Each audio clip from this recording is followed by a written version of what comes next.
Жусан саяхат сервисі арқылы әуе билеттерін қалай сатып алуға болады?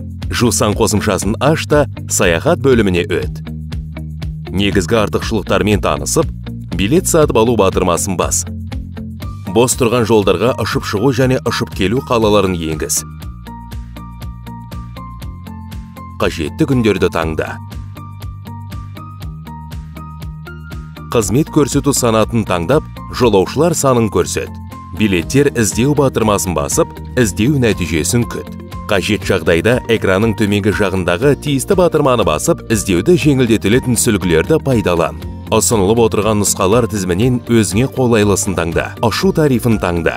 Билеттердің толық ақпаратымен танысып шығып, жалғастыру батырмасын бас. Тиісті жолдарға жолаушылардың деректерін енгіз. Билеттерді брондау батырмасын басып, растауды күт. Брондау уақыты аяқталғанға дейін билеттердің ақысын төле. Билетте көрсетілген ақпараттың дұрыстығына көз жеткізіп, төлеу батырмасын бас. Дайын. Сен әуе билеттерін сатып алдың. Сапарың сәтті болсын. Жусан. Қосымша сен үшін. Мүмкіндіктер сен үшін.